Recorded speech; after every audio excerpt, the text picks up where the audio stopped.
بسم الله الرحمن الرحیم. حدیث نمبر 1580. عن ثوبان مولى رسول الله صلی اللہ علیہ وسلم. ثوبان رضی اللہ عنہ کم نبی کریم صلی اللہ علیہ وسلم آزاد شدہ غلام دے، نبی علیہ السلام آزاد کړ غلام دے. هغه فرمایي چې قال رسول الله صلی الله علیه وسلم، چې نبی کریم صلی الله علیه وسلم فرمایل اذا رأيتم الرايات السود، کله چې تاسو تورې جنډې ووینئ، جاءت من قبل خراسان، چې کوم د خراسان د طرف نه راشي، فأتوها، دغه جنډو طرف ته راشي، ولو حبوا على الثلج، اگر چې په اور باندې راکاګلی غسیټته ہوئے راکاګلی په خړپوس باندې ولې نوي، فإن فيها خليفة الله المهدي، فإن فيها خليفة الله المهدي، وی په دغه جنډو کې د امام الله خلیفہ امام مهدی. وګوره دغه دوه مسلې دي په دې حدیث کې، دوه غټه مسلې بیانې. لومړی خبره ده چې د امام مهدی دراتلو نه مخکې به تورې جنډې راوځي د خراسان له طرف. تاسو تمام ویلو چې خراسان څه ته وایي، د خراسان علاقې کمی دي، مخکې درسونو کې د هغې تذکره شوې وه. خلاصه د هغې دا ده چې د افغانستان اکثر علاقې، د پاکستان یو څو علاقې او د ایران یو علاقه، هغه چې کوم دی نو په خراسان کې، خو بنیادي طور د خراسان تعلق افغانستان یو. دویمه خبره، د خراسان نه دوه قسمه جنډې نن سبا زمانه کې هغه راوځي، یو د ایران تورې جنډې دي او یو چې کوم دی نو د روس خلاف چې کوم جنگ کېدو، دغه جنگ ورته تورې جنډې دي. اوس د طالبانو سپینه جنډه ده نه، د جنډه مراد نه، دغه تحریک. نو دوه تحریک وو په خراسان کې، یو د شیعه تحریک او یو د سنی تحریک د روس خلاف. نو په دې حدیث کې دا اشاره ده چې تاسو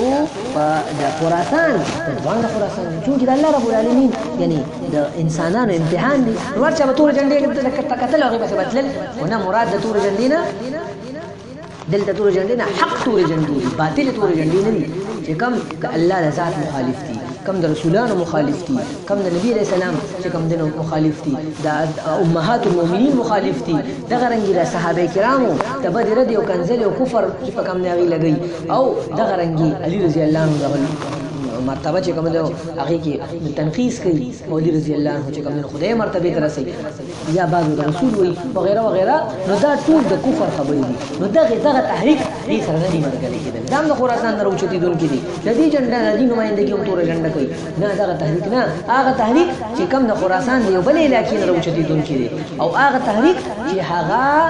د سنی تحریک دی، د مسلمانانو تحریک دی، د سنیانو تحریک دی، د اهل سنت والجماعت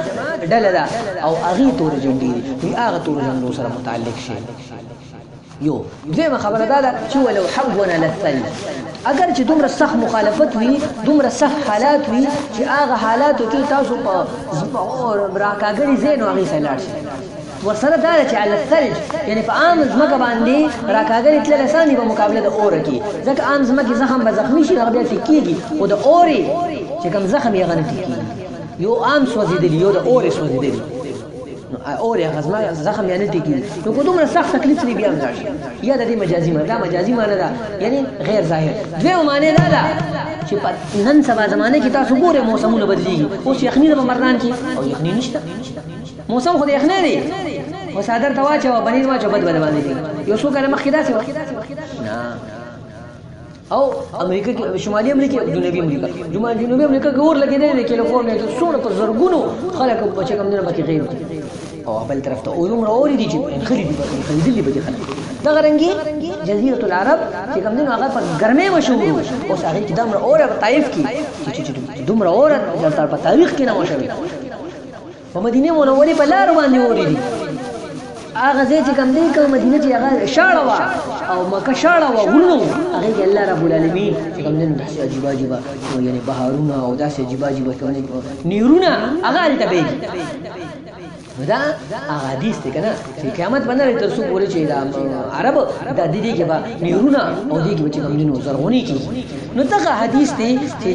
نو دا اوس دا حالات بدلیدونکي دي، هغه چې کوم دي نو حقیقي معنی د ثلج مراد اوره ده چې په اوره باندې ولې راکاږلی، کېدای شي هغه وخت اورې لکه نن سبا زمانه کې اوره ده.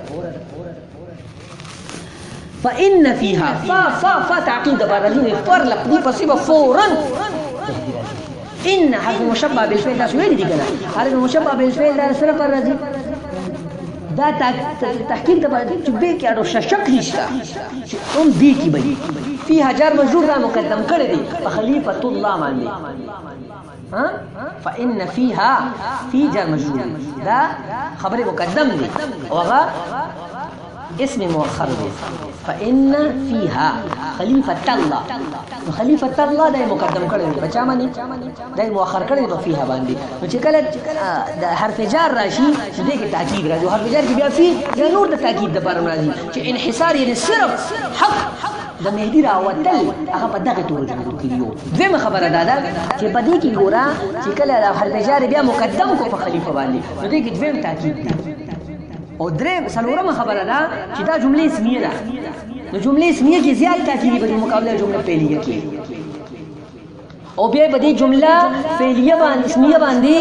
ان راوستو نو مطلب دا شو چې حق او مهدی هغه بس صرف او صرف په دې کې بل هیڅ کې نشي کېدی یعنی مطلب دا شو چې مهدی نصرت مداخله او مهدی تعلق په اول لدی خلکو سره دغه تور جندو والا سره وي او درېمه خبره ده چې د مهدی ملاتړ هغه داخله او بل الذين بنځمه خبره ده ثابتېږي چې مهدی به دغه نه یو معنی دا چې نصرت به یو معنی دا چې مهدی به سفر کوي باقي د افغانستان ته هغه به راځي نو کوم مهدی دا نه راغلی اشاره دا معلومه هغه مهدی نه کو د دین علاوه بل ځای کې مهدی پیدا شو هغه مهدی نه دا څه کسراو چې دې سره تعلق نشته هغه مهدی سمجھ تمرا خبره الله دې موږ رحمت وکړي امين الله موږ ته هغه زمانه نصیب صلی الله علیه وسلم خانه تاسو به چلو بیا